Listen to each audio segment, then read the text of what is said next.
ವಸುದೇವಸುತಂ ದೇವಂ ಕಂಸಚಾಣೂರಮರ್ದನಂ ದೇವಕೀ ಪರಮಾನಂದಂ ಕೃಷ್ಣಂ ವಂದೇ ಜಗದ್ಗುರುಂ. ಸರ್ವೋಪನಿಷದೋ ಗಾವೋ ದೋಗ್ಧಾ ಗೋಪಾಲನಂದನಃ ಪಾರ್ಥೋ ವತ್ಸ ಸುಧೀರ್ಭೋಕ್ತಾ ದುಗ್ಧಂ ಗೀತಾಮೃತಂ ಮಹತ್. ಅರ್ಜುನ ಬಹಳ ಹುಮ್ಮಸ್ಸಿನಿಂದ ಯುದ್ಧಕ್ಕೆ ಬಂದಿದ್ದ. ಶ್ರೀಕೃಷ್ಣ ಪರಮಾತ್ಮನ ಸಲಹೆಯಂತೆ ಜಯದುರ್ಗಾ ದೇವಿಯ ಪ್ರಾರ್ಥನೆಯನ್ನು ಮಾಡಿ ಆಕೆಯ ಆಶೀರ್ವಾದವನ್ನು ಕೂಡ ಪಡ್ಕೊಂಡು ಬಂದಿದ್ದ. ಕೃಷ್ಣನಿಗೆ ಜೋರಾಗಿ ಹೇಳ್ತಾನೆ, ಈ ಎರಡೂ ಸೈನ್ಯಗಳ ಮಧ್ಯದಲ್ಲಿ ನನ್ನ ರಥ ನಿಲ್ಲಿಸು, ನನ್ನ ಜೊತೆಯಲ್ಲಿ ಯುದ್ಧ ಮಾಡುವ ಧೈರ್ಯದಿಂದ ಸೇರಿರ್ತಕ್ಕಂಥವ್ರು ಯಾರು ಅವರ ಮೋರೆಗಳನ್ನು ಒಂದು ಸಲ ನೋಡೇ ಬಿಡ್ತೇನೆ ಅಂತ ಅಷ್ಟು ಜೋರಾಗಿ ಹೇಳಿದ್ದವನು ಎರಡೂ ಸೈನ್ಯಗಳಲ್ಲಿದ್ದಂಥ ಜನರನ್ನು, ವಿಶೇಷವಾಗಿ ಕೌರವ ಸೈನ್ಯದಲ್ಲಿದ್ದಂತಹ ಜನರನ್ನು, ಅದರಲ್ಲೂ ಕೂಡ ಭೀಷ್ಮ, ದ್ರೋಣ, ಕೃಪಾಚಾರ್ಯರನ್ನು ನೋಡಿದ ನಂತರ ಅವನ ಮನಸ್ಸು ಕ್ರಮೇಣ ಇಳಿಮುಖವಾಗತ್ತೆ. ಆ ರೀತಿ ಅವನ ಮನಸ್ಸಿನಲ್ಲಿ ಹಳೆಯ ದ್ವೇಷಾದಿಗಳೆಲ್ಲ ಅಳಿಸಿ ಹೋಗಿ ಅವರನ್ನೆಲ್ಲ ಗೌರವಾರ್ಹರು, ಬಂಧು ಬಳಗದವರು ಅನ್ನೋ ದೃಷ್ಟಿಕೋನದಿಂದ ನೋಡಲಿಕ್ಕೆ ಪ್ರಾರಂಭ ಮಾಡಿದ್ದಾನೆ. ಅದರ ಪರಿಣಾಮವಾಗಿ ತನ್ನ ಮನಸ್ಸಿನಲ್ಲಿ, ಶರೀರದಲ್ಲಿ ಏನೇನು ಬದಲಾವಣೆಗಳು ಆಗ್ತಾಯಿವೆ ಅಂತ ಅದನ್ನು ಮೊದಲು ವಿವರಿಸಿ, ಆನಂತರ ತಾನು ಮಾಡ್ತಾ ಇರತಕ್ಕಂತಹ ಕೆಲಸಕ್ಕೆ ಕಾರಣಗಳನ್ನು ಕೊಡ್ತಾನೆ. ಇದು ಹೇಗೆ ಅಂತಂದರೆ, ಯಾವುದೋ ಒಂದು ಊರಿಗೆ ಹೋಗಬೇಕಾದ್ರೆ ತುಂಬ ಹತ್ತಿರದ, ತುಂಬ ಚೆನ್ನಾಗಿರ್ತಕ್ಕಂಥ ಒಂದು ದಾರಿ ಉಂಟು. ಒಬ್ಬ ಅಕಸ್ಮಾತ್ತಾಗಿ ಆ ಊರಿಗೆ ಹೋಗದೇ ಇರತಕ್ಕಂಥ ಒಂದು ತಪ್ಪು ದಾರಿಯನ್ನು ಹಿಡಿತಾನೆ. ಆ ತಪ್ಪು ದಾರಿಗೆ ಹೋದ ಮೇಲೆ ಅರ್ಧ ಮುಕ್ಕಾಲು ಭಾಗ ಆದಮೇಲೆ ಅವನಿಗೆ ಜ್ಞಾಪಕಕ್ಕೆ ಬರುತ್ತೆ, ನಾನು ಹೋಗಬೇಕಾದ ಊರು ಬೇರೆ ಅಂತ. ಹೇಗೋ ಕಷ್ಟಪಟ್ಕೊಂಡು ಸುತ್ತಾಡಿಕೊಂಡು ಹೋಗಿ ಸೇರ್ತಾನೆ. ಆನಂತರ ತಾನು ತಪ್ಪು ಮಾಡಿದ್ದೇನೆ ಅನ್ನೋದನ್ನು ಒಪ್ಪದೆ ಬಂದವರಿಗೆಲ್ಲ ಆ ರಸ್ತೆಯಲ್ಲಿ ಹೋಗಬೇಡಿ, ಈ ರಸ್ತೆಯಲ್ಲಿ ಹೋಗಿ ಅಂತ ಬುದ್ಧವಾದ ಹೇಳೋದು. ಈ ಅರ್ಜುನನ ಪಾಡು ಕೂಡ ಹಾಗೆಯೇ ಆಗ್ತಾಯಿದೆ. ಕಳೆದ ಸಲ ಹೇಳಿದ ಹಾಗೆ, ತಸ್ಮಾನ್ನರ್ಹಾಃ ವಯಂ ಹಂತುಂ ಧಾರ್ತರಾಷ್ಟ್ರಾನ್ ಸ್ವಬಾಂಧವಾನ್ ಸ್ವಜನಂ ಹಿ ಕಥಂ ಹತ್ವಾ ಸುಖಿನಸ್ಯಾಮ ಮಾಧವ ಅಂತ ಹೇಳಿದ್ದಾನೆ. ಆದ್ದರಿಂದ ಈಗ ನಾನು ಹೇಳಿದ ಕಾರಣಗಳಿಂದ ಇವರನ್ನು ಕೊಲ್ಲುವುದು ಸರಿಯಲ್ಲ.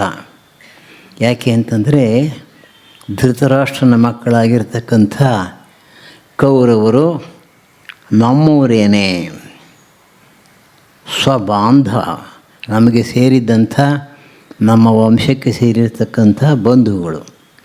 ಅಂದಮೇಲೆ ಅವರು ದುರ್ಜನರಲ್ಲ, ಶತ್ರುಗಳಲ್ಲ, ಸ್ವಜನರಾಗ್ತಾರೆ. ಸ್ವಜನಂ ಹಿ ಕಥಂ ಹತ್ವಾ ಸುಖಿನಸ್ಯಾಮ ಮಾಧವ. ಸ್ವಜನರೇ ಆಗಿರುವುದರಿಂದ ಅವ್ರನ್ನ ನಾವು ಹೇಗೆ ತಾನೇ ಕೊಲ್ಲುವುದರ ಮೂಲಕ ಸುಖವನ್ನು ಪಡೀತೇವೆ.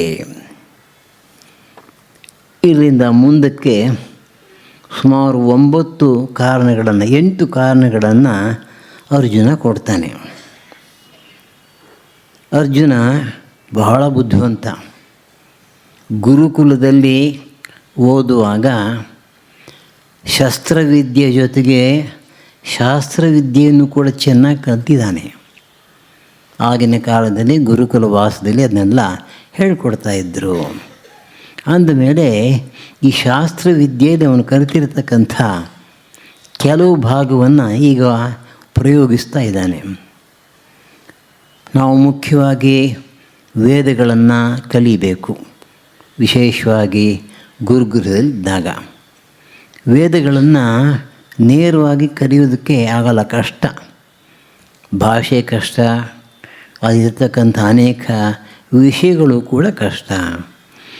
ವೇದಗಳನ್ನು ಸರಿಯಾಗಿ ಅರ್ಥ ಮಾಡ್ಕೋಬೇಕಾದ್ರೆ ಸಬ್ಸಿಡಿಯರಿ ಸೈನ್ಸಸ್, ವೇದಾಂಗಗಳು ಅಂತ ಹೇಳ್ತಾರೆ, 6 ಚಿಕ್ಕ ಬೇರೆ ರೀತಿಯ ಶಾಸ್ತ್ರಗಳನ್ನು ನಾವು ಜೊತೆಯಲ್ಲಿ ಅಭ್ಯಾಸ ಮಾಡ್ಕೊಂಡು ಹೋಗಬೇಕು. ಅದರಲ್ಲಿ ಮೊದಲನೇದು ಶಿಕ್ಷಾ, ಅಂದರೆ ವೈದಿಕ ಸ್ವರಗಳನ್ನು ಹೇಳ್ತಕ್ಕಂಥ ವಿವರಿಸ್ತಕ್ಕಂಥ ಗ್ರಂಥ. ಎರಡನೇದು ವ್ಯಾಕರಣ. ವೇದದ ವ್ಯಾಕರಣವೇ ಬೇರೆ, ಪತಂಜಲಿಯ ವ್ಯಾಕರಣವೇ ಬೇರೆ, ಪಾಣಿನಿ ಪತಂಜಲಿ. ಆದ್ದರಿಂದಲೇ ಪಾಣಿನಿ ಏನು ಮಾಡಿದ್ದಾನೆ, ತನ್ನ ಅಷ್ಟಾಧ್ಯಾಯಿ ಗ್ರಂಥದಲ್ಲಿ ಒಂದು ಚಾಪ್ಟರ್ ಸಂಪೂರ್ಣವಾಗಿ ವೇದಗಳಿಗೋಸ್ಕರ ಇಟ್ಟಿದ್ದಾನೆ. ವೇದ ಮಂತ್ರಗಳನ್ನ ಅರ್ಥ ಮಾಡ್ಕೋಬೇಕಾದ್ರೆ ಅದರ ಗ್ರಾಮರ್, ವ್ಯಾಕರಣ ಬೇರೆ ರೀತಿ. ಇದಾದ ಮೇಲೆ ಛಂದಸ್ಸು, ಬೇರೆ ಬೇರೆ ಛಂದಸ್ಸುಗಳಲ್ಲಿ ಮಾಡಿರ್ತಕ್ಕಂತಹ ಪದ್ಯಗಳು, ಅದನ್ನ ಅರ್ಥ ಮಾಡ್ಕೋಬೇಕಾದ್ರೆ ಛಂದಸ್ಸಿನ ನಿಯಮಗಳನ್ನು ತಿಳ್ಕೋಬೇಕು. ಇದಾದ ಮೇಲೆ ನಿರುಕ್ತ, definition of various words, dictionary ಇದ್ದ ಹಾಗೆ. ಆನಂತರ ಜ್ಯೋತಿಷ, ಅಸ್ಟ್ರಾಲಜಿ ಅಲ್ಲ. ಅದು ಯಾತಕ್ಕೋಸ್ಕರ ಬೇಕು ಅಂತಂದರೆ, ಯಜ್ಞಯಾಗಾದಿಗಳನ್ನು ಮಾಡಬೇಕಾದ್ರೆ ಒಂದು ನಿರ್ದಿಷ್ಟವಾದ ಕಾಲದಲ್ಲಿ ಮಾಡಬೇಕು. ಅದನ್ನು ಕಂಡುಹಿಡಿಯೋದು ಹೇಗೆ. ಕೊನೆಯದಕ್ಕೆ ಕಲ್ಪ ಅಂತ ಹೇಳ್ತಾರೆ, ಪ್ರಾಕ್ಟಿಕಲ್ ನಾಲೆಡ್ಜ್ ಆ್ಯಂಡ್ ವಿಸ್ಡಮ್, ಪ್ರಾಯೋಗಿಕವಾಗಿ ಮಾಡ್ತಕ್ಕಂಥ ಶಾಸ್ತ್ರ. ಈ ಕಲ್ಪ ಮತ್ತು 4 ವಿಧ ಅಂತ ಹೇಳ್ತಾರೆ. ಶ್ರೌತ ಸೂತ್ರ ಮೊದಲನೇದು. ಈ ಬ್ರಾಹ್ಮಣ ಗ್ರಂಥಗಳಲ್ಲಿ, ವೇದಗಳ ಭಾಗಗಳಾಗಿರ್ತಕ್ಕಂಥ ಬ್ರಾಹ್ಮಣ ಗ್ರಂಥಗಳಲ್ಲಿ ಯಜ್ಞಯಾಗಾದಿಗಳನ್ನು ಮಾಡೋದ್ರ ಬಗ್ಗೆ ಒಂದು ಸೂಚನೆ ಕೊಟ್ಟಿದೆ ಅಷ್ಟೇ. ಈ ಶ್ರೌತ ಸೂತ್ರ ಗ್ರಂಥಗಳಲ್ಲಿ ವಿಸ್ತಾರವಾಗಿ ಆ ಯಾಗವನ್ನು ಮಾಡ್ತಕ್ಕಂಥದ್ದು ಸ್ಟೆಪ್ ಬೈ ಸ್ಟೆಪ್ ಪ್ರೋಸೆಸ್ ಕೊಟ್ಟಿರ್ತಾರೆ. ಪ್ರತಿಯೊಂದು ವೇದಕ್ಕೂ ಕೂಡ ಬೇರೆ ಬೇರೆಯ ಶ್ರೌತ ಸೂತ್ರ ಉಂಟು. ಎರಡನೇದು ಧರ್ಮಸೂತ್ರ, ಮುಖ್ಯವಾಗಿ ವರ್ಣಾಶ್ರಮ ಧರ್ಮಗಳನ್ನು ವಿವರಿಸ್ತಕ್ಕಂಥ ಗ್ರಂಥಗಳು. ಮೂರನೇದು ಗೃಹ್ಯ ಸೂತ್ರ, 16 ಸಂಸ್ಕಾರಗಳನ್ನು ಹುಟ್ಟಿದಾಗನಿಂದ ಸಾಯೋವರೆಗೆ 16 ಸಂಸ್ಕಾರಗಳನ್ನು ವಿವರಿಸುತ್ತೆ. 4ನೇದನ್ನು ಶುಲ್ಬ ಸೂತ್ರ ಅಂತ ಕರೀತಾರೆ. ಅದು ವೈದಿಕ ಯಜ್ಞಯಾಗಾದಿಗಳನ್ನು ಮಾಡಬೇಕಾದ್ರೆ ಒಂದೊಂದು ರೀತಿಯ ಯಾಗಕ್ಕೆ ಒಂದೊಂದು ರೀತಿ ಪ್ಲ್ಯಾಟ್ಫಾರ್ಮ್ ಕಟ್ಟಬೇಕು. ಅದಕ್ಕೆ ಬಹಳ ವಿಶೇಷವಾಗಿ ಜಾಮಿಟ್ರಿ ನಾಲೆಡ್ಜ್ ಬೇಕು, ರೇಖಾಗಣಿತ. ನಮಗೆ ಆಶ್ಚರ್ಯವಾಗಬಹುದು, ಎಂತೆಂತಹ ರೇಖಾಗಣಿತದ ಪರಿಚಯವನ್ನು ಈ ಗ್ರಂಥದಲ್ಲಿ ಮಾಡಿಸ್ತಾರೆ ಅಂತ. ಭಾಳ ಚೆನ್ನಾಗಿಯೇ ಬೆಳೆದಿತ್ತು. ಯೂಕ್ಲಿಡಿಯನ್ ಜಾಮಿಟ್ರಿಗೆ ಹೋಲಿಸಿದ್ರೆ ಇದು ಅತ್ಯಂತ ಪ್ರಾಚೀನವಾದಂಥದ್ದು. ಉದಾಹರಣೆಗೆ ನೀವೆಲ್ಲ ಪೈ ಅನ್ನೋ ಒಂದು ಶಬ್ದವನ್ನೇ ಕೇಳಿರ್ಬೋದು. 3 point so circumference divided by diameter. ಈ ಪೈ ಅನ್ನೋದನ್ನು ಆಗಿನ ಕಾಲದಲ್ಲೇ ಕಂಡುಹಿಡಿದರು. ಅಂದಮೇಲೆ ಎಷ್ಟು ಮುಂದಕ್ಕೆ ಹೋಗುತ್ತೆ ಆ ಶಾಸ್ತ್ರ. ಈಗ ಇದರಲ್ಲಿ ಈ ನಮ್ಮ ಅರ್ಜುನನಿಗೆ ಧರ್ಮಸೂತ್ರ, ಗೃಹ್ಯ ಸೂತ್ರ ಇವುಗಳ ಪರಿಚಯ ಚೆನ್ನಾಗೇ ಇದೆ.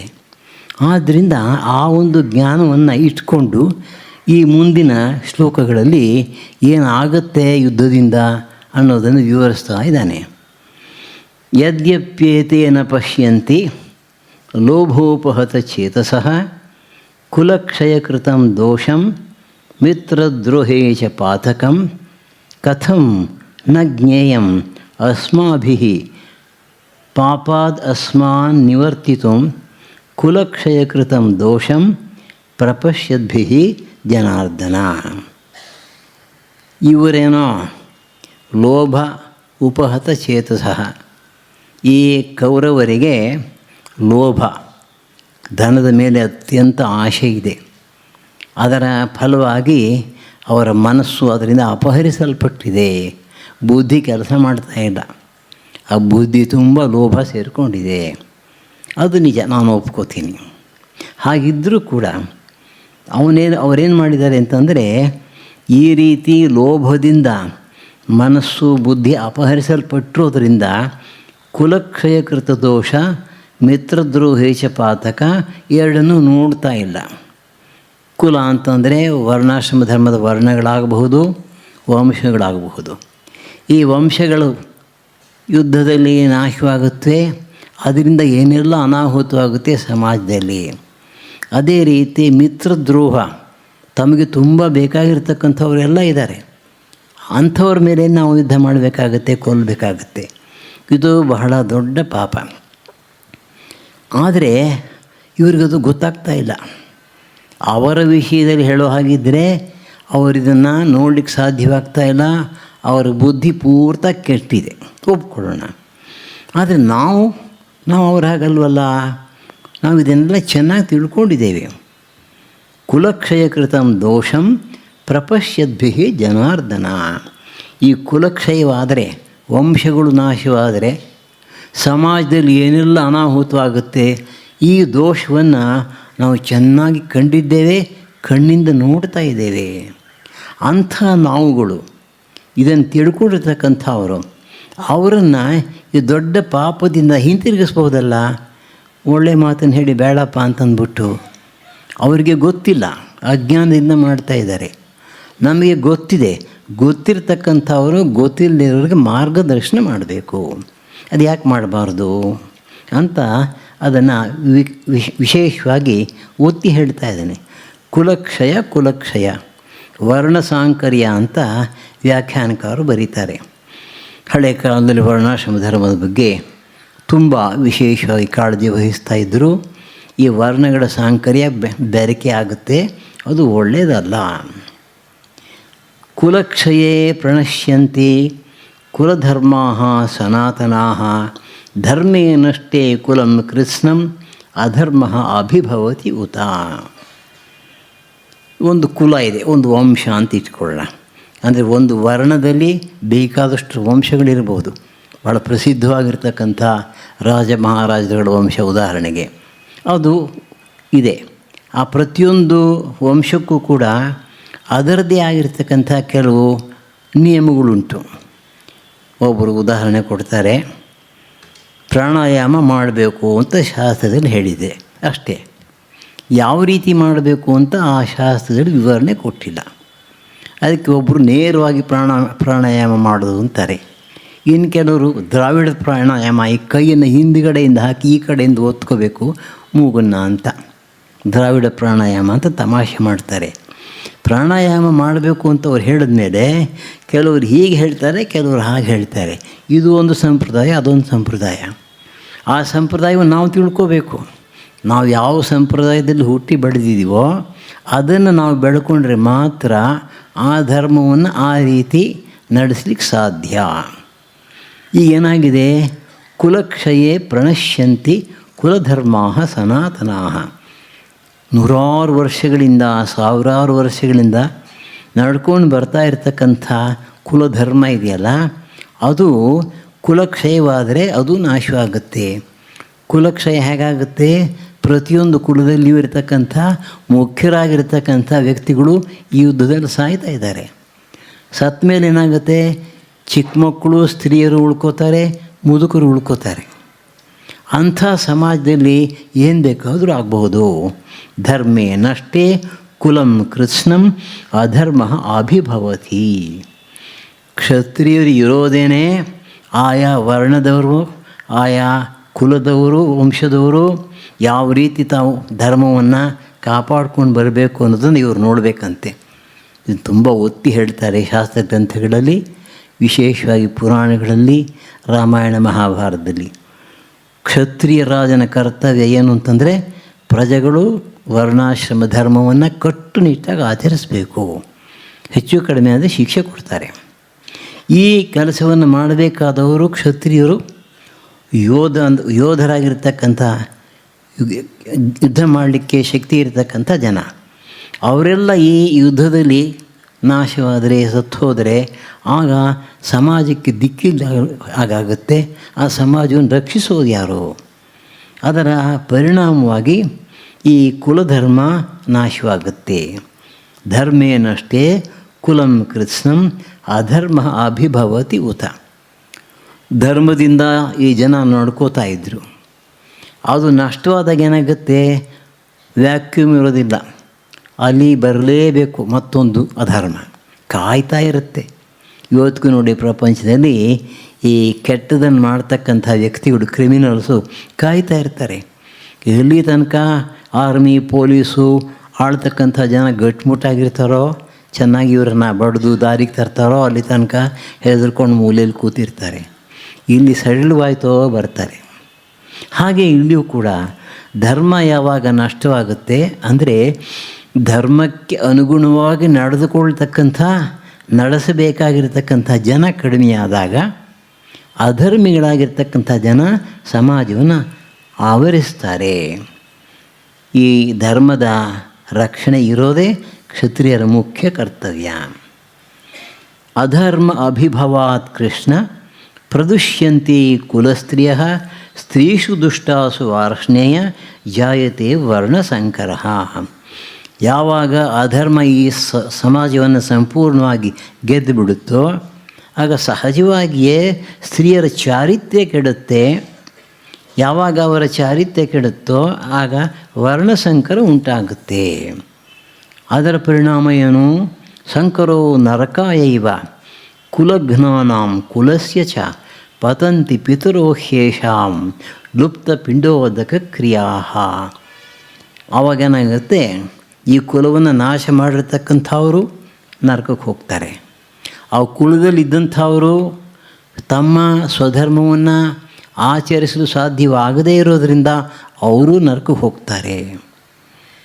ಅಲ್ಲಿಗೆ ಇವರಿಬ್ಬರು ನರಕಕ್ಕೆ ಹೋದರೆ ಇವರ ಪಿತೃಗಳಿದಾರಲ್ಲ, ಪಿತೃಲೋಕದಲ್ಲಿ ಅವರಿಗೆ ಸಲ್ಲಬೇಕಾಗಿರ್ತಕ್ಕಂಥ ಪಿಂಡ ಉದಕ ಸಿಕ್ಕದೇ ಇರೋದರಿಂದ ಅವರು ಕೂಡ ತಮ್ಮ ಲೋಕದಿಂದ ಬಿದ್ದು ಕೆಳಗಿನ ಲೋಕಕ್ಕೆ ಹೋಗ್ತಾರೆ.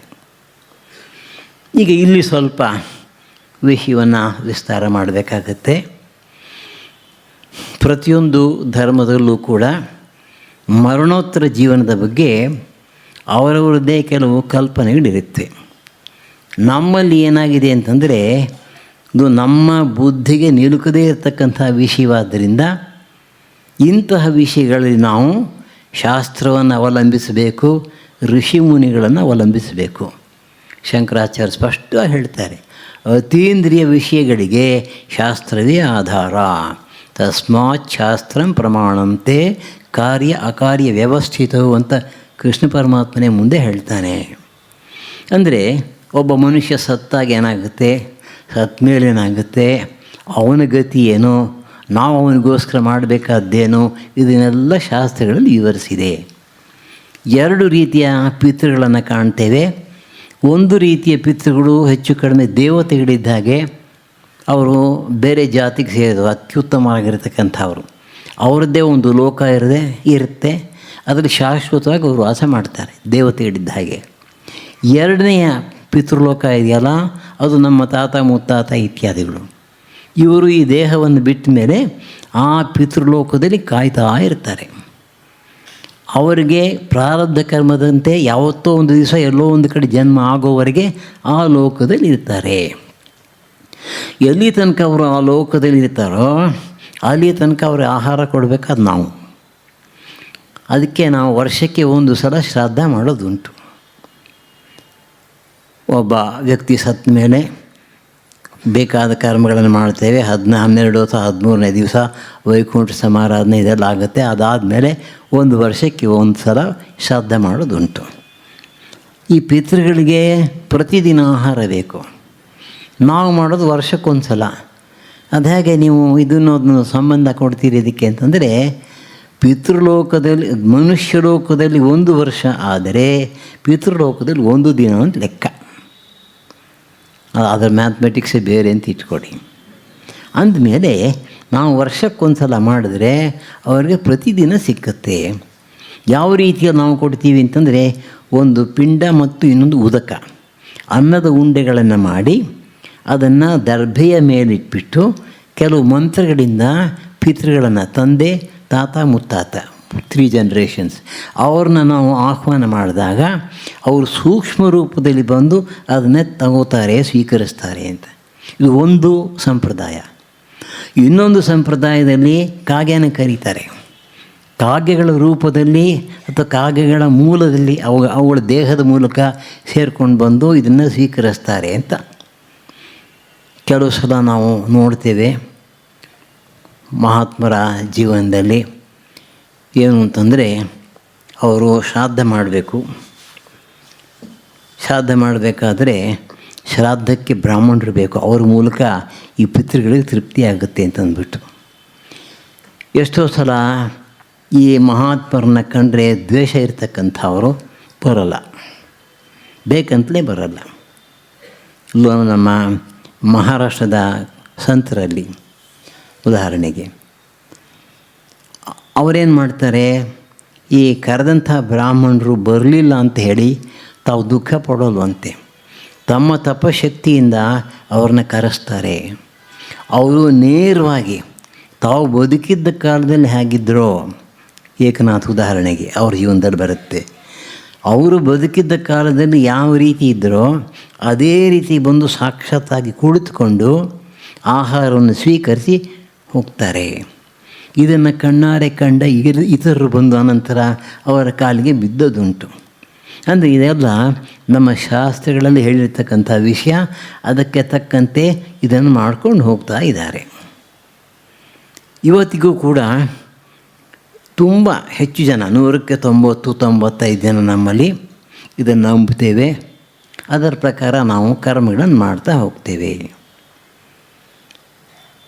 ಎನ್ಸೈಕ್ಲೋಪೀಡಿಯಾ ಆದಮೇಲೆ ಅದರಿಂದ ಕೆಲವು ವಿಷಯಗಳನ್ನು ತಗೊಂಡು ಚಿಕ್ಕ ಚಿಕ್ಕ ಪುಸ್ತಕಗಳನ್ನು ತಂದು, ಒಂದು ಶ್ರಾದ್ದ ಅಂತಲೇ ಒಂದು ಪುಸ್ತಕ. ನನಗೊಂದು ದಿವಸ ಕಾಗದ ಬಂತು. ಯಾರೊಬ್ಬರು ಬರೆದಿದ್ರು, ನನಗೆ ಈ ಶ್ರಾದ್ದದಲ್ಲಿ ನಂಬಿಕೆ ಇರಲಿಲ್ಲ, ನಮ್ಮ ಅಪ್ಪ ಸತ್ತ ಮೇಲೆ ಶ್ರಾದ್ದನೇ ಮಾಡಿರಲಿಲ್ಲ. ನಿಮ್ಮ ಪುಸ್ತಕ ಓದಿದ ಮೇಲೆ ನನಗೆ ನಂಬಿಕೆ ಬಂತು, ಈ ವರ್ಷದಿಂದ ಶುರು ಮಾಡಿದ್ದೀನಿ ಅಂತ. ನಂಗೆ ಸಂತೋಷ ಆಯಿತು, ಪರವಾಗಿಲ್ಲ, ಒಬ್ಬರಾದರೂ ಇಲ್ಲ ಅಂತ. ಇದೇ ಸಂದರ್ಭದಲ್ಲಿ 1-2 ಘಟನೆಗಳನ್ನು, ನನ್ನ ಗಮನಕ್ಕೆ ಬಂದಂತಹ ಘಟನೆಗಳನ್ನು ಹೇಳಲೇಬೇಕು ತಮಗೆ. ಯಾಕೆ ಅಂತಂದರೆ ಆ ಘಟನೆಗಳನ್ನು ನೋಡಿದ ಮೇಲೆ, ಕೇಳಿದ ಮೇಲೆ ಇದು 100ಕ್ಕೆ 100ರಷ್ಟು ಸತ್ಯ ಅನ್ನೋ ನಂಬಿಕೆ ಬರುತ್ತೆ. ಲುಪ್ತಪಿಂಡೋದಕ ಕ್ರಿಯಾ, ನಮ್ಮಲ್ಲಿರ್ತಕ್ಕಂಥ ನಿಯಮ ಏನು ಅಂತಂದರೆ, ಸಾಮಾನ್ಯವಾಗಿ ಒಬ್ಬ ವ್ಯಕ್ತಿ ಸತ್ತರೆ ಆತನ ಮಕ್ಕಳು ಮುಖ್ಯವಾಗಿ ಆ ಸತ್ತಿರ್ತಕ್ಕಂಥ ವ್ಯಕ್ತಿಗೆ ಸಂಬಂಧಪಟ್ಟ ಹಾಗೆ ನಮ್ಮ ಧರ್ಮಶಾಸ್ತ್ರಗಳಲ್ಲಿ, ವೈದಿಕ ಗ್ರಂಥಗಳಲ್ಲಿ ಹೇಳಿರ್ತಕ್ಕಂಥ ರೀತಿಯಲ್ಲಿ ಶ್ರಾದ್ದಾದಿ ಕರ್ಮಗಳನ್ನು ಮಾಡಬೇಕು. ಮಾಡುವುದರಿಂದ ಅವರಿಗೆ ಒಳ್ಳೆಯ ಲೋಕಗಳು ಸಿಕ್ಕುತ್ತೆ, ಸುಖ ಶಾಂತಿ ಸಿಕ್ಕುತ್ತೆ. ಮಾಡದೇ ಇರತಕ್ಕಂಥ ತಪ್ಪು. ಇದು ನಮ್ಮ ನಂಬಿಕೆಯಲ್ಲಿ ಬಂದಿರತಕ್ಕಂಥದ್ದು. ಇನ್ನೂ ಒಂದಿದೆ, ಒಬ್ಬ ವ್ಯಕ್ತಿ ಆಕ್ಸಿಡೆಂಟ್ನಲ್ಲಿ ಹೋದರೆ ಅಥವಾ ಕೊಲೆಯಾಗಿರ್ಬೋದು ಅಥವಾ ಆತ್ಮಹತ್ಯೆ ಮಾಡ್ಕೊಂಡಿರ್ಬೋದು, ಅಂಥವ್ರನ್ನೂ ಕೂಡ ಗಮನದಲ್ಲಿಟ್ಕೊಂಡು ಶಾಸ್ತ್ರಗಳಲ್ಲಿ ಹೀಗೀಗೆ ಮಾಡಿದ್ರೆ ಅವರಿಗೆ ತೃಪ್ತಿ ಆಗುತ್ತೆ. ನಾರಾಯಣ ಬಲಿ ಮುಖ್ಯವಾಗಿ ಹೇಳಿ ಅವ್ರಿಗೂ ಕೂಡ ಮಾಡ್ತಕ್ಕಂಥ ಕರ್ಮ ಇದೆ. ಉಳಿದಿರ್ತಕ್ಕಂಥವರು ಆ ಕರ್ಮಗಳನ್ನು ಮಾಡಿ ನಾರಾಯಣ ಬಲಿಯನ್ನು ಕೊಟ್ಟರೆ ನಾವು ಕೊಡ್ತಕ್ಕಂಥ ಬಲಿ ಪರಮಾತ್ಮನ ಕೈಯಲ್ಲಿರುತ್ತೆ. ಇವರು ಅದನ್ನು ತೆಗೆದುಕೊಂಡು ತೃಪ್ತಿ ಪಡ್ತಾರೆ ಅಂತ ಶಾಸ್ತ್ರಗಳು ಹೇಳೋದು. ಒಮ್ಮೆ ಬಹುಶಃ 10 ವರ್ಷದ ಕೆಳಗೆ ಅಂತ ಕಾಣುತ್ತೆ, ಇದ್ದಕ್ಕಿದ್ದ ಹಾಗೆ 2 ಸ್ತ್ರೀಯರು ಬಂದರು. ವಯಸ್ಸಾದವರ ಮಹಿಳೆ, ಅವಳ ಮಗಳು. ಇವ್ರಿಗೊಂದು 50 ವರ್ಷ ಇರ್ಬೋದು, ಆಕೆಗೊಂದು 20 ವರ್ಷ ಇರ್ಬೋದು. ಬಹಳ ಗಾಬರಿಯಿಂದ ಬಂದಿದ್ದಾರೆ. ಬಹಳ ಸಂಕ್ಷಿಪ್ತವಾಗಿ ಸೂಚ್ಯವಾಗಿ ಹೇಳಿದ್ರು. ಅವರು ಮಹಿಳೆ ಮತ್ತು ಅವರ ಯಜಮಾನರು ಅವರಿಬ್ಬರು ಕೂಡ ಬ್ಯಾಂಕ್ ಆಫೀಸರ್ಸು. 5 ವರ್ಷ ಸೌತ್ ಆಫ್ರಿಕಾದಲ್ಲಿ, ಜಾಂಬಿಯಾದಲ್ಲಿ ಇದ್ದರಂತೆ. ಅಲ್ಲಿಂದ ಬಂದ ಮೇಲೆ ಏನೇನಾಯಿತು ಕೆಲವೆಲ್ಲ ಪ್ರಾರಂಭಿಕವಾಗಿ ಕೆಲವು ವಿಷಯಗಳನ್ನು ಹೇಳಿದ್ರು. ವೀರೇಶ್ವರಾಂಜಿಯವ್ರ ಹತ್ರ ದೀಕ್ಷೆ ಕೂಡ ತಗೊಂಡಿದ್ದೀವಿ, ಆಶ್ರಮಕ್ಕೂ ಕೂಡ ಆವಾಗವಾಗ ಬಂದು ಹೋಗ್ತೀವಿ. ಆಯಿತು. ಈಗ ಏನಾಗಿದೆ? ಏನಿಲ್ಲ, ನಮ್ಮ ಯಜಮಾನರಿಗೆ ಅಮಾವಾಸ್ಯೆ ಮುಂಚೆ ಇರಲಿಲ್ಲ, ಈಗ ಒಂದು 2-3 ವರ್ಷದಿಂದ ಅಮಾವಾಸ್ಯೆ ಬಂದ ಕೂಡಲೇ ಬದಲಾಗಿಬಿಡ್ತಾರೆ. ಸಂಪೂರ್ಣ ಅವ್ರ ವ್ಯಕ್ತಿತ್ವೇ ಇಲ್ಲ ಅಲ್ಲಿ. ಸಿಕ್ಕಾಪಟ್ಟೆ ಕುಡಿಯೋದು, ಮೈಮೇಲಿರೋ ಬಟ್ಟೆಗಳೆಲ್ಲ ತೆಗೆದು ಬಿಸಾಡೋದು, ಮನೆ ತುಂಬ ಕಿರ್ಚಾಡಿ ಗಲಾಟೆ ಮಾಡೋದು, ಮನೆಯಲ್ಲಿರೋ ಫೋಟೋಗಳನ್ನೆಲ್ಲ ಒಡೆದಾಕ್ಬಿಟ್ಟು ಆ ಒಡೆದಿರೋ ಗಾಜಿನ ಮೇಲೆ ತಕ ಅಂತ ಡ್ಯಾನ್ಸ್ ಮಾಡೋದು, ಇವೆಲ್ಲ ಮಾಡ್ತಾಯಿದ್ದಾರೆ. ಇವತ್ತೇನಾಗಿದೆ, ಅದು ಎಷ್ಟು ಭಯಂಕರ ಅಂದರೆ ನಮಗದನ್ನು ತಡೀಲಿಕ್ಕಾಗದೆ ಮನೆಯೊಳಗೆ ಬೀಗ ಹಾಕ್ಕೊಂಡು ನಾನು ಹೇಳಿದೆ, ನೋಡಿ, ನಿಮ್ಮ ಸಂಸಾರದಲ್ಲಿ ಬಂಧು ಬಳಗದವರಲ್ಲಿ ಯಾರಾದರೂ ಒಬ್ಬರು ದುರ್ಮರಣ ಆಗಿ ಅವರಿಗೆ ಯಾವ ರೀತಿಯ ಶಾಂತಿಯನ್ನು ಮಾಡದೇ ಇದ್ದುದುಂಟಾ? ಹೌದು. ಹಾಗಾದರೆ ತಕ್ಷಣ ನೀವು ಅವರಿಗಾಗಿ ಶಾಂತಿ ಕರ್ಮಗಳನ್ನು ಮಾಡಿಸಿ. ಅವರ ಚಿಕ್ಕಪ್ಪ ಅಂತ ಈತನಿಗೆ ಅವರ ಕ್ಯಾರೆಕ್ಟ್ರ್ ಸರಿ ಇರಲಿಲ್ಲ ಅಂತ ಹೇಳಿ ಎಲ್ಲರೂ ಒಂದು ದೂರ ಮಾಡಿದರು. ಬೊಂಬಾಯಿನ ರೈಲ್ವೆ ಆಕ್ಸಿಡೆಂಟ್ನಲ್ಲಿ ಹೋಗಿಬಿಟ್ರು. ಅವರಿಂದ ವಿಷಯ ಬಂತು ಇವರಿಗೆ. ಇವ್ರು ಯಾರೂ ಹೋಗಲಿಲ್ಲ. ಸರ್ಕಾರದವರು ಶರೀರ ತೊಗೊಂಡು 100 ಅಂತ ಹಾಕಿ ಸುಟ್ಟಾಕ್ಬಿಟ್ರು. ಅವಾಗಿಂದ ಶುರುವಾಗಿದೆ ಇಲ್ಲಿ. ಕೊನೆಗೆ ನಾನು ಅವ್ರನ್ನ ಮೈಸೂರಿಗೆ ಕಳಿಸ್ದೆ. ನಮಗೆ ಗುರುತಿದ್ದಂಥ ಒಬ್ಬರು ಪುರೋಹಿತರು ಅವರೇನು ಮಾಡಿದ್ರು, ಒಂದು ಕಾಗದ ಕೊಟ್ಟು ಗೋಕರ್ಣಕ್ಕೆ ಕಳಿಸೋರು. ಗೋಕರ್ಣದಲ್ಲಿ ಸ್ಪೆಷಲ್ ಇದನ್ನು ಮಾಡ್ತಕ್ಕಂಥ ಪುರೋಹಿತರಿದ್ದಾರೆ. ಅವರು ಇಂಥ ದಿವಸ ಇಂಥ ಕರ್ಮಗಳನ್ನು ಮಾಡ್ತೀವಿ, ಅವ್ರನ್ನ ಕರ್ಕೊಂಬನ್ನಿ ಅಂತ ಹೇಳಿದ್ದಾರೆ. ಈಗ ಇವರು ನಾರ್ಮಲ್ ಸಂಪೂರ್ಣವಾಗಿ. ಅವು 1 ದಿವಸ 2 ದಿವಸ ಆದಮೇಲೆ ಮತ್ತೆ ನಾರ್ಮಲ್ ಆಗ್ತಾರೆ. ಮತ್ತು ಏನು ಜ್ಞಾಪಕನೂ ಇರೋಲ್ಲ ಅವರಿಗೆ. ಸರಿ, ಒಪ್ಕೊಂಡ್ರಂತೆ ಅವರು, ಬನ್ನಿ ಅನ್ನಕ್ಕೆ ಗೋಕರ್ಣಕ್ಕೆ ಹೋಗೋಣ, ಮಾಡಿಸೋಣ ಅಂತ. ಸರಿ ಹೋದರು. 3 ದಿವಸ ಎಲ್ಲ ಕರ್ಮಗಳನ್ನು ಮಾಡಿಸಿದ್ದಾರೆ. ಕೊನೆಯಲ್ಲಿ ಪೂರ್ಣಾಹುತಿ ಆದಮೇಲೆ ಅವ್ರನ್ನ ಅವಭೃತ ಸ್ನಾನ ಅಂತ ಹೇಳ್ತಾರೆ, ಕರ್ಕೊಂಡು ಹೋಗಿ ಸಮುದ್ರದಲ್ಲಿ ಸ್ನಾನ ಮಾಡಿಸ್ಬೇಕು. ಅಲ್ಲೇ ಸಮುದ್ರ. ನಾನು ಹೋಗೋಲ್ಲ, ನಾನು ಯಾರು ಮುಟ್ತಾರೆ ನೋಡೇ ಬಿಡ್ತೀನಿ ಅಂತ ಶುರುವಾಯಿತು. ಅವರು ಸಣ್ಣಗಿರ್ತಕ್ಕಂಥ ವ್ಯಕ್ತಿನ ಹಿಡ್ಕೊಂಡು ಹೋಗಿ ಸಮುದ್ರದಲ್ಲಿ ಮುಳುಗಿಸ್ಲಿಕ್ಕೆ 4 ಜನ 5 ಜನ ಬೇಕಾಯಿತು. ಬಲವಂತವಾಗಿ ಎಳ್ಕೊಂಡು ಹೋಗಿ ಸಮುದ್ರದಲ್ಲಿ 3 ಸಲ ಮುಳುಗಿ ಹಾಕಿ ಕರ್ಕೊಂಬಂದಮೇಲೆ 10 ವರ್ಷ ಆಯಿತು. ಇದುವರೆಗೂ ಕಂಪ್ಲೀಟ್ಲಿ ನಾರ್ಮಲ್. ಏನು ಹೇಳ್ತೀರಿ ಅದಕ್ಕೆ? ಅಂದರೆ ಇದು ನಿಜ ಅಂತ ಆಯ್ತಲ್ಲ. ಅಂದರೆ ದುರ್ಮರಣ ಆಗಿದ್ದಂಥವರಿಗೆ ಅದನ್ನು ಹೋಗಲಾಡಿಸೋದಕ್ಕೋಸ್ಕರ ಶಾಸ್ತ್ರದಲ್ಲಿರ್ತಕ್ಕಂಥ, ನಮ್ಮ ಮನಸ್ಸಿಗೆ ಬಂದಾಗಲ್ಲ, ಶಾಸ್ತ್ರದಲ್ಲಿರ್ತಕ್ಕಂಥ ಕರ್ಮಗಳನ್ನು ಮಾಡಿಸಿದರೆ ಈ ರೀತಿ ಫಲ ಆಗುತ್ತೆ. ಇದು ನೆಗೆಟಿವ್ ಆಯಿತು. ಇನ್ನು ಪಾಸಿಟಿವ್ ಬಗ್ಗೆ ಇನ್ನೊಂದು ಉದಾಹರಣೆ ಕೊಡ್ತೀನಿ. ನಮ್ಮ ಮಿತ್ರರೊಬ್ಬರು ಆಗ್ತಾನೆ ತೀರಿ ಹೋಗಿದ್ದರು ಮೈಸೂರಿನಲ್ಲಿ. ನಾನು ಮೈಸೂರಿಗೆ ಯಾವುದೋ ಒಂದು ಕೆಲಸಕ್ಕೋಸ್ಕರ ಹೋಗಿದ್ದೆ. ವಿಷಯ ಗೊತ್ತಾದಾಗ ಅವ್ರ ಮನೆಗೆ ಹೋದೆ. ಇನ್ನು ಬಾಡಿ ಅಲ್ಲೇ ಇತ್ತು. ಅವರ ಮೊದಲನೇ ಮಗ ಅಮೇರಿಕಾದಲ್ಲಿದ್ದ, ಅವನು ಬರಬೇಕು, ಅದಕ್ಕೋಸ್ಕರ ಕಾಯ್ತಾಯಿದ್ದರು. ಅವರ ಪತ್ನಿ ಕೂಡ ಅಲ್ಲೇ ಇದ್ದರು. ಆಕೆ ಮೆಡಿಕಲ್ ಕಾಲೇಜ್ ಪ್ರಿನ್ಸಿಪಾಲ್ ಕೂಡ ಆಗಿದ್ದರು. ಬಹಳ ಗೌರವಾನ್ವಿತ ವ್ಯಕ್ತಿ. ಇಬ್ಬರು ಕೂಡ ವೀರೇಶ್ವರಾಂಜಿ ಹತ್ರ ಮಂತ್ರದೀಕ್ಷೆ ತೊಗೊಂಡಿದ್ದರು. ನಾನು ಆಕೆಗೆ ಹೇಳಿದೆ, ನೋಡಿಮ್ಮ, ಸರಿಯಾದ ಪುರೋಹಿತರನ್ನು ಹಿಡಿದು ಯಾವ ಲೋಪವೂ ಆಗದೇ ಇರತಕ್ಕಂಥ ರೀತಿಯಲ್ಲಿ ಕರ್ಮಗಳನ್ನು ಮಾಡಿಸಿ ಅಂತ. ಅವರೆಲ್ಲ ಶ್ರದ್ಧಾವಂತ ಬ್ರಾಹ್ಮಣರು. ಅದೇ ರೀತಿ ಮಾಡಿದ್ದಾರೆ. ಸ್ವಲ್ಪನೂ ತಪ್ಪಿಲ್ಲದೆ ಒಳ್ಳೆಯ ಪುರೋಹಿತರನ್ನು ಕರೆಸಿ ಮಾಡಿದ್ದಾರೆ. 13ನೇ ದಿವಸ ವೈಕುಂಠ ಸಮಾರಾಧನೆ ಮುಗಿದಿದೆ.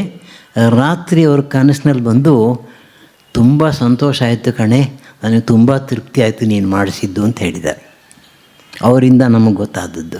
ಅಂದರೆ ಇದೆಲ್ಲ ನಿಜ ಅಂತ ಆಯ್ತಲ್ಲ. ಶಾಸ್ತ್ರವಾಕ್ಯ ಎಂದಿಗೂ ಸುಳ್ಳಾಗಲ್ಲ. ಅತೀಂದ್ರಿಯ ವಿಷಯಗಳಲ್ಲಿ ನಮ್ಮ 1 ಕಾಲು ಬುದ್ಧಿ ಉಪಯೋಗಿಸ್ಲಿಕ್ಕೆ ಹೋಗಬಾರ್ದು. ನಮ್ಮ ಧರ್ಮ, ನಮ್ಮ ಧಾರ್ಮಿಕ ಗ್ರಂಥಗಳು, ಬೇರೆಯವ್ರ ವಿಷಯ ಬಿಟ್ಬಿಡಿ, ಅವ್ರ ಧರ್ಮದಲ್ಲಿ ಏನಿದೆ ಮಾಡ್ಕೊಂಡು ಹೋಗಲಿ. ನಮ್ಮ ಧರ್ಮದಲ್ಲಿರ್ತಕ್ಕಂಥ ಈ ಗ್ರಂಥಗಳಲ್ಲಿ ಯಾವ ರೀತಿ ಹೇಳಿದೆಯೋ ಅದನ್ನು ಶ್ರದ್ಧೆಯಿಂದ ನಾವು ಮಾಡಿದ್ರೆ ಅವಾಗ ಶ್ರಾದ್ದ ಆಗುತ್ತೆ. ಆ ಕರ್ಮಗಳ ಫಲವಾಗಿ ಸತ್ತಿರ್ತಕ್ಕಂಥವ್ರಿಗೆ ತುಂಬ ತೃಪ್ತಿ ಸಿಗುತ್ತೆ. ಒಂದು 6-8 ತಿಂಗಳಾದಮೇಲೆ ಅವರ ಮಗ ಇಲ್ಲೇ ಬೆಂಗಳೂರಲ್ಲಿ ಕೆಲಸ ಮಾಡ್ತಿದ್ದಾನೆ. ನನ್ನ ಹತ್ರ ಬಂದ ಒಂದು ದಿವಸ, ಸ್ವಾಮೀಜಿ ನಿಮ್ಮನ್ನು ಒಂದು ಪ್ರಶ್ನೆ ಕೇಳಬೇಕು. ಏನಪ್ಪ ಅಂದ. ಈಗ ತಂದೆಯವರು ಕನಸಲ್ಲಿ ಬಂದುಬಿಟ್ಟಿದ್ರು ಒಂದು 3-4 ದಿವಸದ ಹಿಂದೆ, ಸತ್ತ 6 ತಿಂಗಳಾದಮೇಲೆ.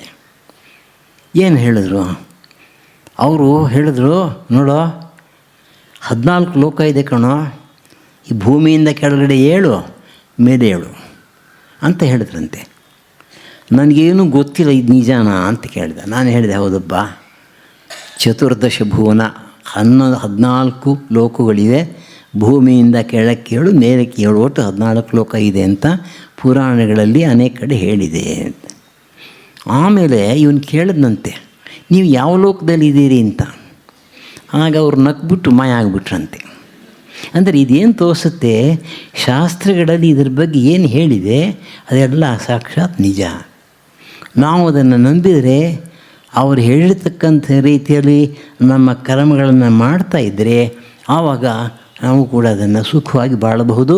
ಮತ್ತು ಅವರಿಗೂ ಕೂಡ ನಮ್ಮ ಮೂಲಕ ಸಿಗಬೇಕಾಗಿರ್ತಕ್ಕಂಥ ಸುಖಾದಿಗಳು ಸಿಕ್ಕುತ್ತವೆ. ಇದು ಬಹಳ ಮುಖ್ಯ. ಇಂತಹ ವಿಷಯಗಳಲ್ಲಿ ನಾವೆಂದಿಗೂ ಕೂಡ ನಮ್ಮ ಬುದ್ಧಿಯನ್ನು ಉಪಯೋಗಿಸ್ಲಿಕ್ಕೆ ಹೋಗಬಾರ್ದು.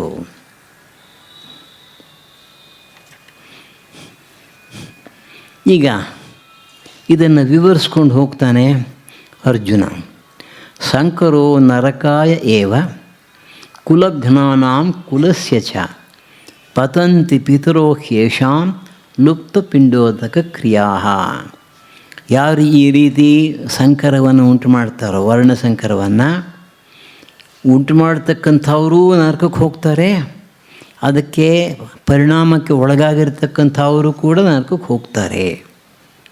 ಮತ್ತು ಇವರ ಪಿತೃಗಳಿದಾರಲ್ಲ, ಆ ಪಿತೃಗಳಿಗೆ ಸಿಕ್ಕಬೇಕಾಗಿರ್ತಕ್ಕಂಥ ಪಿಂಡ ಉದಕಗಳು ಸಿಕ್ಕದೇ ಇರೋದ್ರಿಂದ ಅವರು ಕೂಡ ಪಿತೃಲೋಕದಿಂದ ಜಾರಿ ಬೀಳ್ತಾರೆ.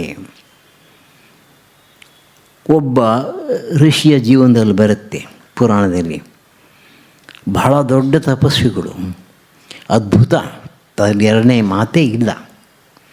ಒಂದು ಸಲ ಅವ್ರಿಗೊಂದು ಕನಸಾಯ್ತಂತೆ. ಆ ಕನಸಿನಲ್ಲಿ ನೋಡ್ತಾರೆ, ಯಾವುದೋ ಒಂದು ದೊಡ್ಡ ಮರ, ಆ ಮರದಲ್ಲಿ ಬೇಕಾದಷ್ಟು ಜನ ತಲೆ ಕೆಳಗಾಗಿ ನೇತಾಡ್ಕೊಂಡು ಒದ್ದಾಡ್ತಿದ್ದಾರೆ ಅಂತ. ಇವನು ಕನಸಿನಲ್ಲಿ ಈತ ಕೇಳಿದಂತೆ, ನೀವು ಯಾರು, ಏನಾಯಿತು ನಿಮಗೆ? ಅದಕ್ಕೆ ಅವರೆಲ್ಲ ಹೇಳಿದ್ರಂತೆ, ನಾವೆಲ್ಲ ನಿನ್ನ ಪಿತೃಗಳು, ನೀನು ವಿವಾಹ ಆಗಿಲ್ಲ, ನಮಗಾಗಿ ಶ್ರಾದ್ದಾದಿ ಕರ್ಮಗಳನ್ನು ಮಾಡಿಲ್ಲ, ಆದ್ದರಿಂದ ನಮಗೆ ಅವಸ್ಥೆ ಬಂದಿದೆ. ಅನಂತರ ಆತ ವಿವಾಹ ಆದಮೇಲೆ, ಗೃಹಸ್ಥನಾದ ಮೇಲೆ ಶಾಸ್ತ್ರ ಪ್ರಕಾರವಾಗಿ ಮಾಡಬೇಕಾದಂಥ ಕರ್ಮಗಳನ್ನು ಮಾಡಿದ್ದರಿಂದ ಅವರಿಗೆಲ್ಲ ಬಿಡುಗಡೆ ಆಯಿತು ಅಂತ ಪುರಾಣದ ಕಥೆ. ನಾವು ಸನ್ಯಾಸ ತಗೊಳ್ಳೋವಾಗ ಮೊದಲು ನಮ್ಮ ಪಿತೃಗಳಿಗೆ ಶ್ರಾದ್ದವನ್ನು ಮಾಡ್ತೇವೆ, ಪಾರ್ಟ್ ಆಫ್ ದಿ ಪ್ರೋಸೆಸ್. ಕೊನೆಗೆ ಆತ್ಮಶ್ರಾದ್ದ ಅಂತ, ತಂದೆ ತಾಯಿಗಳು ಬದುಕಿದ್ದವ್ರಿಗೂ ಮಾಡೋದುಂಟು, ಮತ್ತು ನಮಗೂ ಕೂಡ. ಇಲ್ಲಿ ಆ ಮಂತ್ರಗಳು ಏನು ಹೇಳುತ್ತವೆ ಅಂತಂದರೆ, ನಾವು ಈ ಸಂದರ್ಭದಲ್ಲಿ ಕೊಡಬೇಕಾಗಿರ್ತಕ್ಕಂತಹ ಪಿಂಡಾದಿಗಳನ್ನು ಭಗವಾನ್ ನಾರಾಯಣನ ಕೈ ಕೊಡ್ತೇವೆ. ಪರಮಾತ್ಮ ಅದನ್ನು ಇಟ್ಕೊಂಡು ನಾವು ಈ ದೇಹವನ್ನು ತ್ಯಜಿಸಿ ಅವನ ಲೋಕಕ್ಕೆ ಹೋದಾಗ ಅವನು ನಮಗೆ ಅದನ್ನು ಕೊಡ್ತಾನೆ ಅಂತ ಶಾಸ್ತ್ರ ಹೇಳುತ್ತೆ. ಏನೇ ಇರಲಿ, ಈ ವಿಷಯಗಳಲ್ಲಿ ನಮ್ಮ ಬುದ್ಧಿ ಉಪಯೋಗಿಸೋ ಹಾಗಿಲ್ಲ. ಒಟ್ಟಿನಲ್ಲಿ ಶಾಸ್ತ್ರ ಹೇಳುತ್ತೆ, ನಾವು ನಂಬಬೇಕಾಗುತ್ತೆ.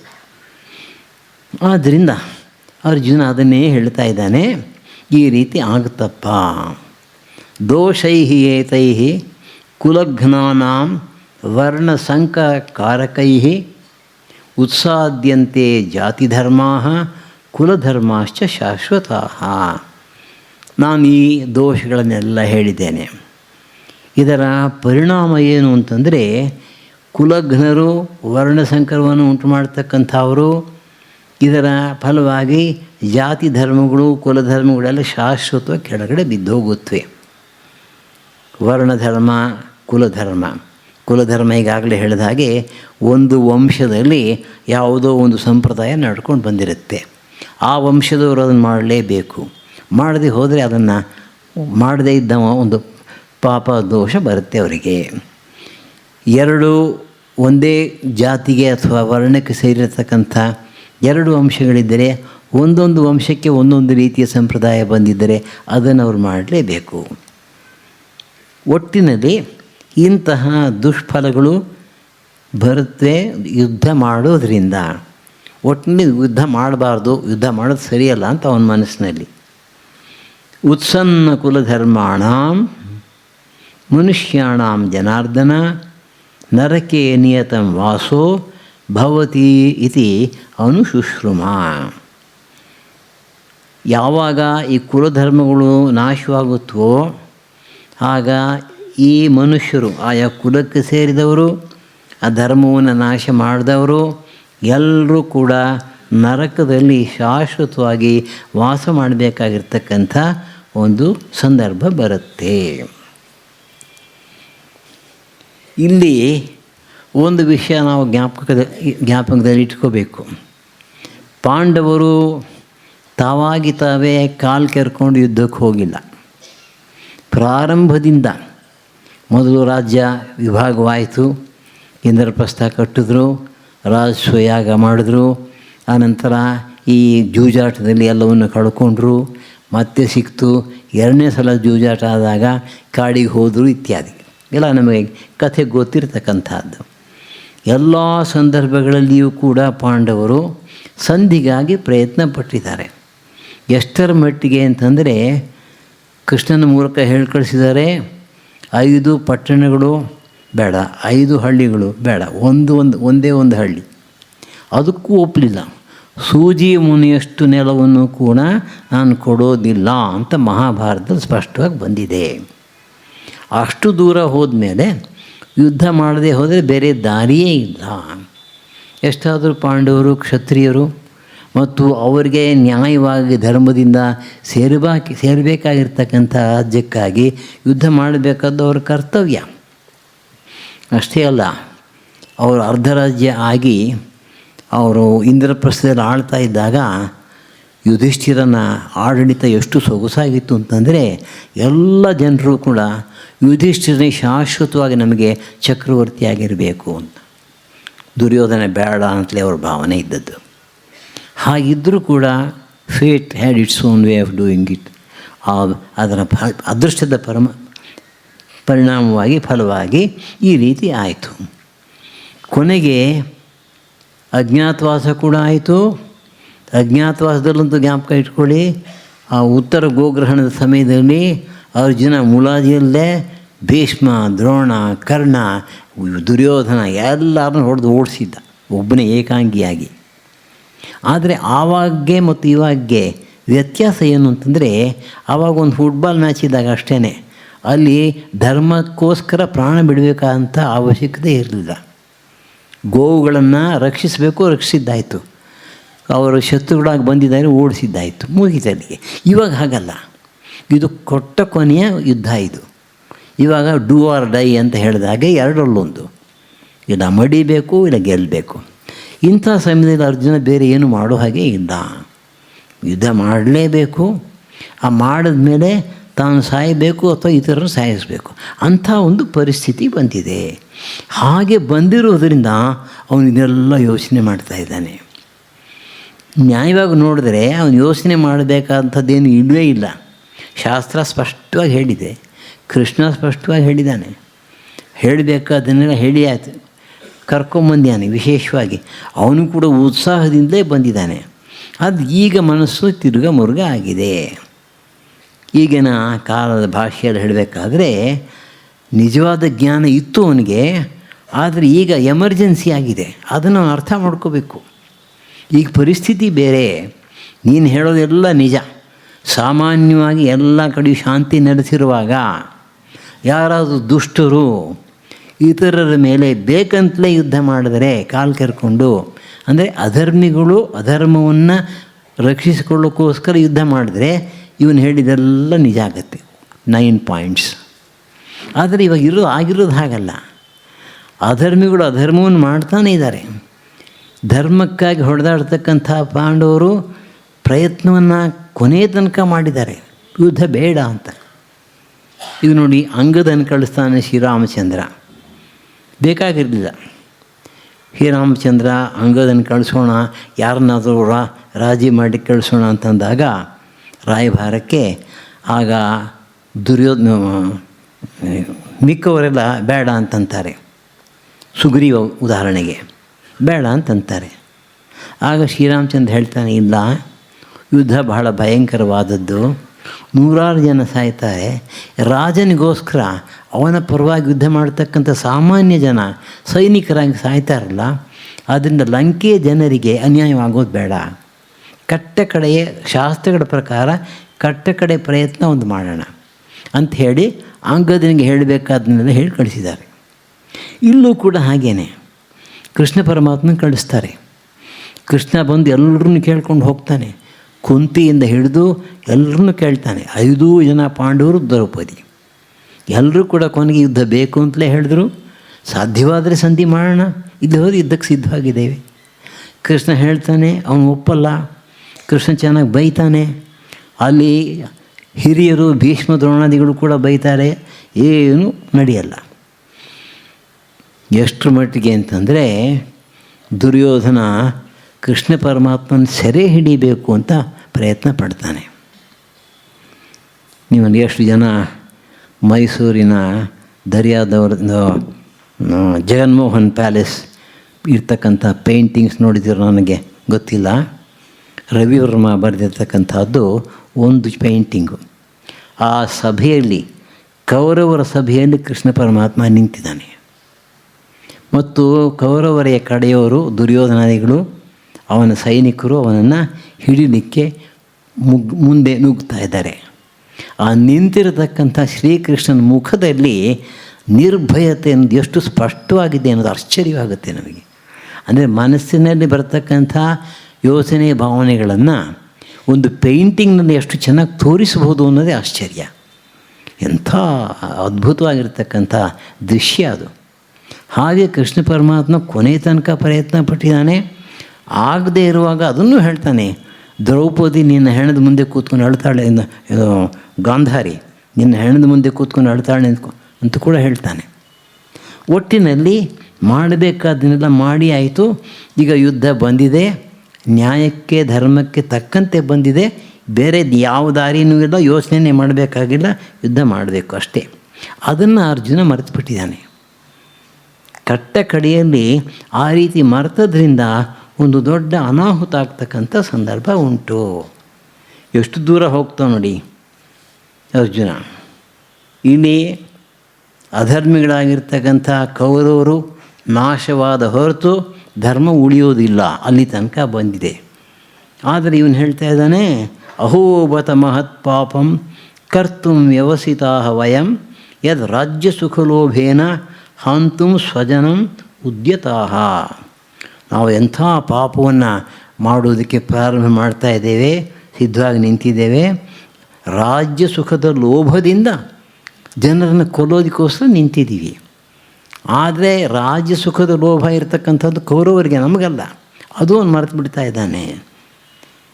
ಇಲ್ಲಿ ಇನ್ನೂ ಒಂದು ವಿಷಯವನ್ನು ಜ್ಞಾಪಕಕ್ಕೆ ತಂದ್ಕೋಬೋದು. ಪಾಶುಪತಾಸ್ತ್ರ. ಅರ್ಜುನ ಇಂದ್ರಕೀಲ ಪರ್ವತಕ್ಕೆ ಹೋಗಿ ಅಷ್ಟೊಂದು ಕಷ್ಟಪಟ್ಟು ತಪಸ್ಸನ್ನು ಮಾಡಿ ಸಾಕ್ಷಾತ್ ಶಿವಮಹಾದೇವನ ಜೊತೆಗೆ ಯುದ್ಧ ಮಾಡಿ ಈ ಪಾಶುಪತಾಸ್ತ್ರವನ್ನು ಪಡ್ಕೊಂಡು ಬಂದು ಯಾತಕ್ಕೆ? ಇದೆಲ್ಲ ಮಾಡಬೇಕಾಗಿ ಇರಲಿಲ್ಲ. ಅಂದರೆ ತಾನು ಹಿಂದೆ ಏನೇನು ಕಷ್ಟಗಳನ್ನು ಪಟ್ಟಿದ್ದಾನೆ, ಯಾವುದಕ್ಕೋಸ್ಕರ ಅದೆಲ್ಲ ಪೂರ್ತಿ ಮರೆತು ಬಿಟ್ಟಿದ್ದಾನೆ. ಅದಕ್ಕೆ ಕಾರಣ ಏನು ಅಂತಂದರೆ ಮೋಹ. ಯಾರಿಗೆ ಯಾವ ಸಮಯದಲ್ಲಿ ಬೇಕಾದರೂ ಕೂಡ ಮೋಹ ಬರ್ಬೋದು. ಸದ್ಯಕ್ಕೆ ನಮ್ಮ ಬುದ್ಧಿ ನೆಟ್ಟಗಿದೆ ಸರಿ, ಆದರೆ ಯಾವ ಸಮಯದಲ್ಲಿ ಸೊಟ್ಟಿಗಾಗತ್ತೆ ಹೇಳಲಿಕ್ಕಾಗಲ್ಲ. ಅದಕ್ಕೋಸ್ಕರ ಸದಾ ಕಾಲವೂ ಕೂಡ ನಾವು ಪರಮಾತ್ಮನ ಪ್ರಾರ್ಥನೆ ಮಾಡ್ಕೋತಾ ಇರಬೇಕು. ನನ್ನ ಮನಸ್ಸು ದುಷ್ಟವಾಗಿರುವುದು ಬೇಡ. ಸದಾ ಕಾಲವೂ ಕೂಡ ಅದು ಶಿಷ್ಟವಾಗಿರಬೇಕು, ಧರ್ಮದ ಕಡೆಯೇ ಇರಬೇಕು. ಇದನ್ನು ನಾವು ರಾಮಾಯಣದಲ್ಲಿ ಕೂಡ ಕಾಣ್ತೇವೆ. ವಿಭೀಷಣ, ರಾವಣ ಒಂದು ರೀತಿ ವರ ಕೇಳ್ತಾನೆ, ಆಮೇಲೆ ಕುಂಭಕರ್ಣ ಇನ್ನೊಂದು ರೀತಿ ವರ ಕೇಳ್ತಾನೆ, ಕೇಳಿಸೋ ಹಾಗೆ ಮಾಡ್ತಾರೆ. ಮೂರನೇವನು ವಿಭೀಷಣ, ಅವನು ಮಾತ್ರ ಕೇಳ್ತಕ್ಕಂಥ ವರ ಒಂದೇ, ಸದಾ ಕಾಲವೂ ಕೂಡ ನನ್ನ ಮನಸ್ಸು ಧರ್ಮದಲ್ಲಿಯೇ ನೆಲೆಸಿರಲಿ, ಧರ್ಮಬುದ್ಧಿ ಎಂತೆಂತಹ ಕಷ್ಟ ಬಂದರೂ ಕೂಡ ಬಿಟ್ಟು ಹೋಗಬಾರ್ದು ಅಂತ. ಅಂತಹ ಒಂದು ಧರ್ಮಬುದ್ಧಿ ಇರಬೇಕು ನಮ್ಮಲ್ಲಿ.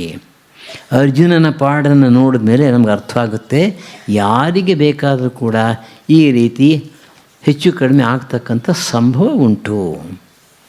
ಅಂದರೆ ಧರ್ಮ ಯುದ್ಧದ ಅವಶ್ಯಕತೆ ಇದೆ, ಅದರಲ್ಲಿ ಕ್ಷತ್ರಿಯ ಕರ್ತವ್ಯ ಇದೆ, ಅದನ್ನು ನಾವು ನೆನಪಿನಲ್ಲಿ ಇಟ್ಕೋಬೇಕು.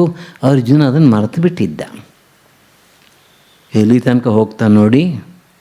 ಯದಿ ಮಾಂ ಅಪ್ರತೀಕಾರಂ ಅಶಸ್ತ್ರಂ ಶಸ್ತ್ರಪಾಣಯ ಧಾರ್ತರಾಷ್ಟ್ರಾ ರಣೇ ಹನ್ಯು ತನ್ಮೇ ಕ್ಷೇಮತರಂ ಭವೇತ್. ಒಂದು ವೇಳೆ ನಾನು ಯುದ್ಧ ಮಾಡಲ್ಲ ಅಂತ ಕೂತಿದ್ದೀನಿ, ಅಷ್ಟೇ ಅಲ್ಲ, ವಿಸೃಜ್ಯ ಸಶರಂ ಚಾಪಂ ಅಂತ ಹೇಳಿದ ಹಾಗೆ ಗಾಂಡೀವ ಧನುಸ್ಸು ಎಲ್ಲ ನೆಲದಲ್ಲಿ ಬಿಸಾಡಿದ್ದಾನೆ. ನಾನು ಪ್ರತೀಕಾರವನ್ನು ಮಾಡೋದಿಲ್ಲ ಮತ್ತು ಶಸ್ತ್ರವನ್ನು ಕೂಡ ಧರಿಸೋದಿಲ್ಲ. ಶಸ್ತ್ರಪಾಣಿಗಳಾಗಿರ್ತಕ್ಕಂಥ ಕೌರವರು ಒಂದು ವೇಳೆ ಬಂದು ತಾವಾಗಿ ತಾವೇ ಯುದ್ಧವನ್ನು ಮಾಡಿ ನನ್ನ ಮೇಲೆ ನನ್ನನ್ನು ಕೊಂದರು ಅಂತ ಇಟ್ಕೊಳ್ಳೋಣ, ಅದರಿಂದ ನನಗೆ ಒಳ್ಳೆಯದೇ ಆಯಿತು. ತನ್ಮೇ ಕ್ಷೇಮತರಂ ಭವೇ. ಅಂದರೆ ಅರ್ಜುನನ ಮನಸ್ಸು ಎಲ್ಲಿಂದ ಎಲ್ಲಿ ತನಕ ಇಳಿದು ಹೋಗಿದೆ. ಮೋಹ ಎಂಬತಕ್ಕಂಥದ್ದು ಯಾವುದೋ ಒಂದು ರೀತಿಯಲ್ಲಿ ಬಂದರೆ ನಮ್ಮ ಮನಸ್ಸು ಕೂಡ ಯಾವ ಮಟ್ಟಕ್ಕೆ ಬೇಕಾದರೂ ಹೋಗ್ಬೋದು. ತಮಾಷೆ ಹೇಳಬೇಕಾದ್ರೆ, ಒಂದು ಯುದ್ಧದ ಪ್ರಾರಂಭದಲ್ಲಿ ಇನ್ನೇನು ಯುದ್ಧ ಪ್ರಾರಂಭ ಆಗಬೇಕು, ಈ ಕಡೆ ಸೈನ್ಯ ಅವ್ರಿಗಿಂತ ಜೋರಾಗಿದೆ, ಇವರೇ ಗೆಲ್ತಕ್ಕಂಥ ಸಂಭವ ಇದೆ. ಅಂಥ ಸಮಯದಲ್ಲಿ ಬಹಳ ಒಳ್ಳೆಯ ಸೇನಾಪತಿಯನ್ನು ಕೂಡ ಕೊಟ್ಟಿದ್ದಾರೆ.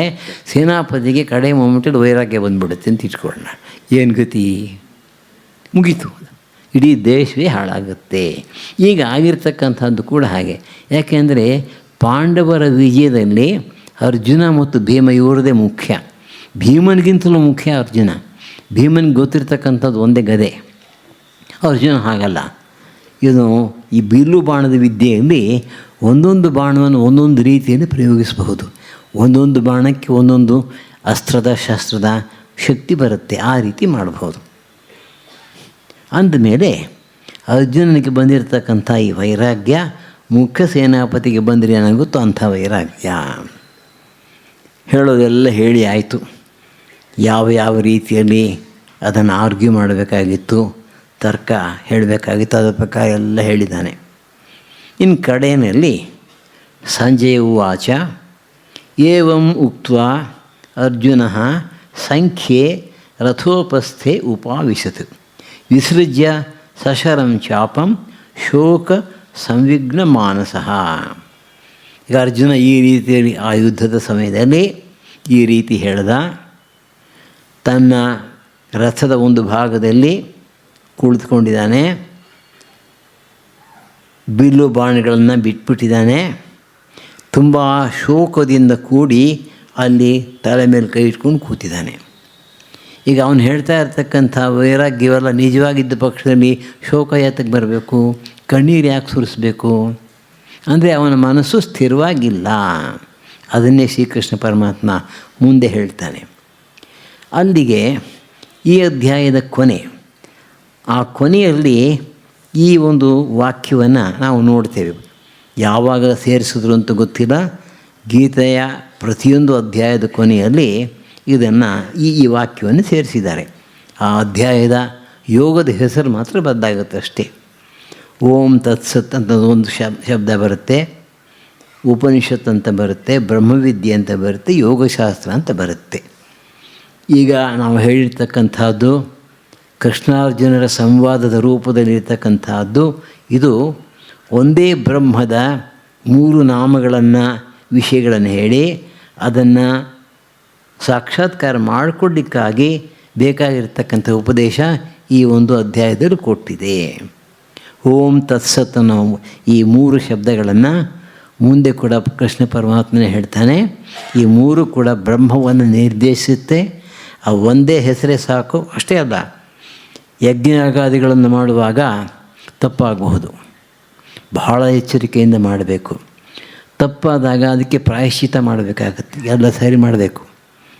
ಕೃಷ್ಣ ಹೇಳ್ತಾನೆ ಏನೂ ಬೇಕಾಗಿಲ್ಲ, ಓಂ ತತ್ಸತ್ ಅನ್ನೋ ಈ 3 ಪದಗಳನ್ನು ಹೇಳಿಬಿಟ್ರೆ ಎಲ್ಲ ದೋಷಗಳು ಪರಿಹಾರ ಆಗುತ್ತೆ. ಅಂಥ ಅದ್ಭುತವಾಗಿರ್ತಕ್ಕಂಥ ಶಕ್ತಿ ಇದರಲ್ಲಿದೆ. ಈ ಓಂ ತತ್ಸತ್ ಎಂಬ ಈ 3 ಪದಗಳಿಂದ ಸೂಚಿತವಾಗಿರ್ತಕ್ಕಂಥ ಪರಬ್ರಹ್ಮ ವಸ್ತು, ಅದಕ್ಕೆ 3 ನಾಮಗಳು ಅಂತ ಬೇಕಾದರೂ ಹೇಳ್ಬೋದು. ಇದನ್ನು ಉಪನಿಷತ್ ಅಂತ ಕರೆದಿದೆ. ರಹಸ್ಯವಾದ ಬ್ರಹ್ಮವಿದ್ಯೆ, ಬ್ರಹ್ಮವಿದ್ಯೆ ಅಂತ ಕರೆದು, ಜೊತೆಗೆ ಯೋಗಶಾಸ್ತ್ರ ಅಂತ ಕರೆದು ಹೇಳಿದೆ. ಯಾಕೆ ಅಂತಂದರೆ ಕೇವಲ ಬ್ರಹ್ಮವಿದ್ಯೆಯನ್ನು ಬುದ್ಧಿಯ ದೃಷ್ಟಿಯಿಂದ ಮಾತ್ರ ಹೇಳಿಲ್ಲ, ಇದನ್ನು ಸಾಧನಾ ಪಥದ ದೃಷ್ಟಿಯಿಂದಲೂ ಹೇಳಿದೆ. ಇಲ್ಲಿ ಸಾಧನೆಯನ್ನು ಕೂಡ ಹೇಳಿದೆ.